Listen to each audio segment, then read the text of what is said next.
ناظرین کی خدمت میں سلام و آداب. آپ دیکھ رہے ہیں وائس آف لداخ. آج بدھ ہے، فروری کی 19 اور شعبان کے 20 تاریخ.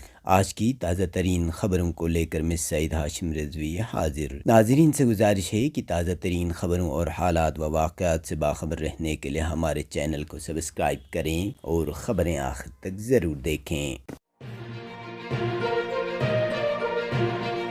آپ دیکھ رہے ہیں آپ کا پسندیدہ news channel voice of Ladakh.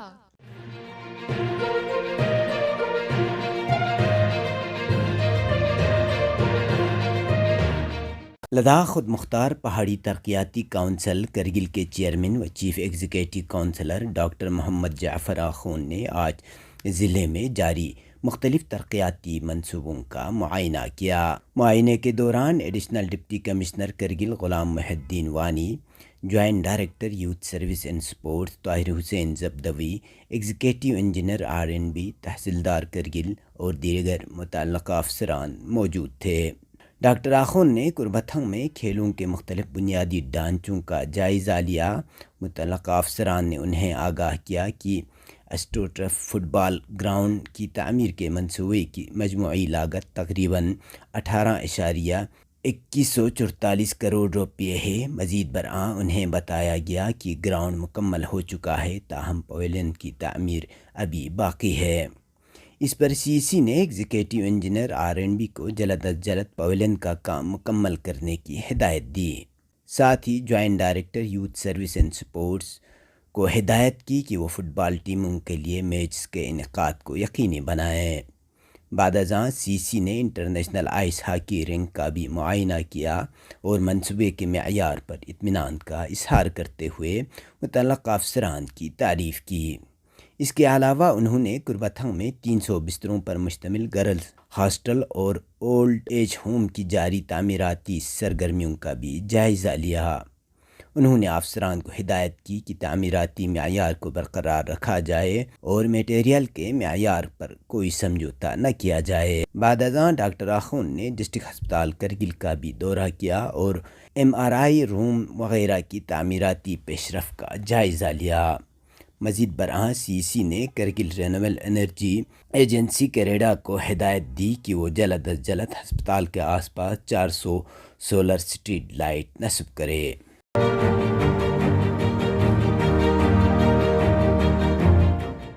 ہندوستانی آئس ہاکی ٹیم 9ویں ایشیائی سرمائی کھیلوں میں شاندار شرکت کے بعد لیہ واپس پہنچ گئی ہے. تفصیلات کے مطابق آج ہندوستان کی آئس ہاکی ٹیم چین کے ہاربن میں منعقدہ 9ویں ایشیائی سرمائی کھیلوں میں کامیاب شرکت کے بعد لیہ واپس پہنچ گئی ہے. لداخ پہاڑی ترقیاتی کونسل لیہ کی جانب سے ایگزیکٹو کونسلر ٹاشی نمگیل نے ٹیم کا پرتپاک استقبال کیا اور کھلاڑیوں کو ان کی شاندار کارکردگی پر مبارکباد دی. انہوں نے اس عزم کا اظہار کیا کہ کونسل خطے میں آئس ہاکی کے فروغ کے لیے ہر ممکن تعاون جاری رکھے گی. واضح رہے کہ لداخی کھلاڑی 2009 سے بین الاقوامی آئس ہاکی مقابلوں میں ہندوستان کی نمائندگی کر رہے ہیں اور ہر سال ان کی کارکردگی میں نمایاں بہتری دیکھنے میں آ رہی ہے. لیہ میں ٹیم کی واپسی مقامی کمیونٹی کے لیے فخر کا لمحہ تھی، جس نے آئس ہاکی کے فروغ میں نمایاں کردار ادا کیا ہے. اس موقع پر ایگزیکٹو کونسلر کے ساتھ دیگر معززین بھی موجود تھے. لداخ خود مختار پہاڑی ترقیاتی کونسل لیہ کے سربراہ ایڈوکیٹ ٹاشی گیلسن نے بھی ٹیم کو دلی مبارکباد دی. انہوں نے کہا کہ یہ کامیابی ہمارے کھلاڑیوں کے لیے جذبے اور لگن کا واضح ثبوت ہے. ہم ان کی ہر ممکن حمایت جاری رکھیں گے تاکہ وہ بین الاقوامی سطح پر مزید کامیابیاں حاصل کر سکیں.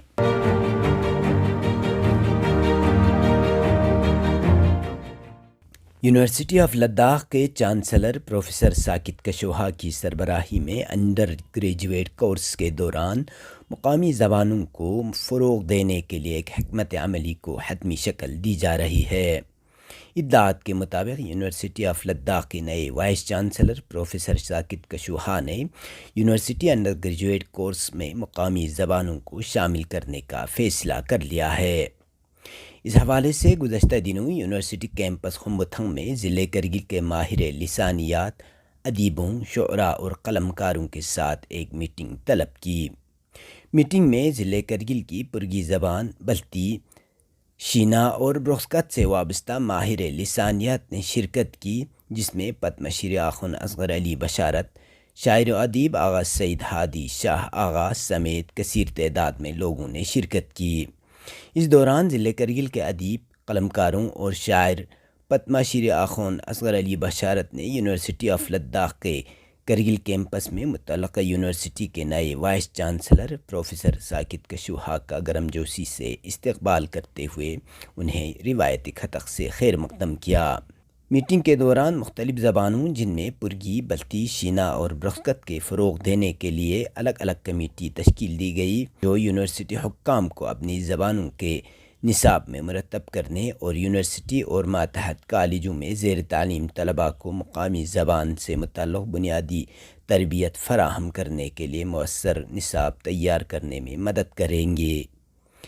اس موقع پر ماہر لسانیات کی جانب سے مقامی زبانوں کو فروغ دینے کے لیے اس قسم کے اقدامات پر مسرت کا اظہار کیا اور وائس چانسلر کا شکریہ ادا کرتے ہوئے انہیں ہر ممکن تعاون دینے کا یقین دلایا۔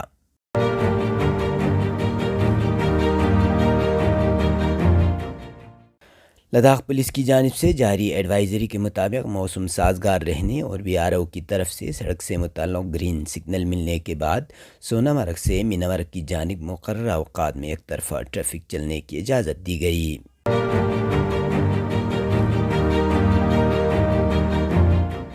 گزشتہ 24 گھنٹوں کے دوران ملہ ابر آلود رہا اور درجہ حرارت میں پھر اضافہ دیکھنے کو ملا۔ اس دوران کرگل شہر میں درجہ حرارت کم سے کم -5.6 ڈگری سینٹی گریڈ درج کیا گیا۔ لیہ میں درجہ حرارت -8 ڈگری سینٹی گریڈ، زنسکار میں -15.6 جبکہ دراس میں -8.2 ڈگری سینٹی گریڈ درج کیا گیا۔ اب پیش ہے قومی اور بین الاقوامی خبریں۔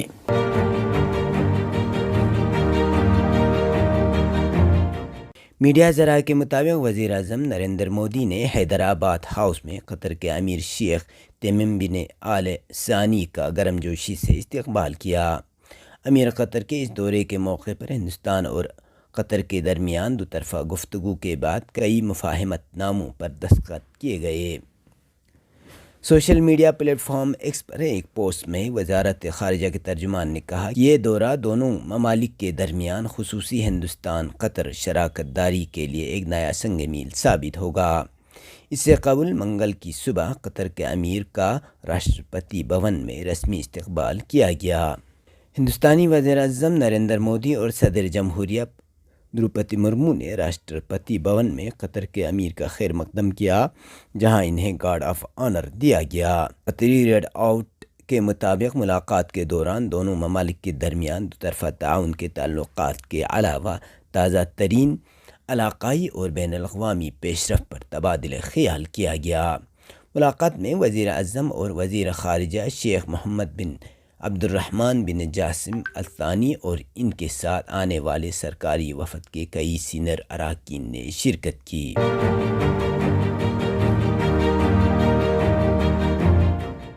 ماہر خبر رساں ایجنسی کے مطابق صہیونی حکومت نے شام پر اپنے حملوں کا سلسلہ جاری رکھتے ہوئے جنوبی علاقوں میں دفاعی تنصیبات کو نشانہ بنایا ہے۔ صہیونی فوج کی طرف سے جاری ایک بیان میں کہا گیا ہے کہ اسرائیلی فضائیہ نے جنوبی شام میں فوجی مراکز اور دفاعی تنصیبات پر بمباری کی ہے۔ بیان میں کہا گیا ہے کہ یہ حملہ شام کی طرف سے لاحق خطرات کے پیش نظر کیا گیا ہے۔ حملے میں اب تک ہونے والے نقصانات کے حوالے سے کوئی خبر موصول نہیں ہوئی۔ جنوبی لبنان سے صہیونی فوجی انخلاء کے بارے میں حزب اللہ کے ساتھ طے پانے والے سمجھوتے کی بنیاد پر آج اس انخلاء کے بارے میں الٹیمیٹم ختم ہو گیا۔ غاصب صہیونی حکومت کے ریڈیو ٹیلی ویژن نے پیر کے روز اعلان کیا کہ جنوبی لبنان سے اسرائیلی فوج نے ان 5 علاقوں کو چھوڑ کر کہ جن کا پہلے ہی اعلان کر دیا گیا تھا پسپائی اختیار کر لی ہے۔ پارس ٹوڈے کی رپورٹ کے مطابق صہیونی ٹی وی چینل 24 نے اعلان کیا ہے کہ اسرائیلی فوج نے میس الجبل شہر کو لبنانی فوج کے حوالے کر دیا ہے اور جنوبی لبنان کے اس شہر میں لبنانی فوج تعینات ہو گئی ہے۔ غاصب صہیونی حکومت کی فوج نے پیر کو اعلان کیا تھا کہ جنوبی لبنان کے 5 علاقوں میں اسرائیلی فوجی تعینات رہیں گے۔ سیونی حکومت نے اس فیصلے کا بہانہ بنایا تھا کہ دریائے لیتانی کے جنوب میں حزب اللہ لبنان کی سرگرمیوں پر نظر رکھنا ہے۔ دریا اثنا لبنان کے صدر جوزف اون نے کہا ہے کہ لبنان کے لیے اہم مسئلہ یہ ہے کہ صہیونی دشمن فوج لبنانی سرزمین سے نکل جائے، اس لیے کہ صہیونی فوج پر بھروسہ نہیں کیا جا سکتا، اور اس بات پر تشویش ہے کہ صہیونی فوج کا انخلا عمل میں آئے گا یا نہیں۔ یہ تھے اب تک کی خبریں، اسی کے ساتھ مجھے اور میرے ساتھیوں کو دیجیے اجازت۔ اللہ حافظ۔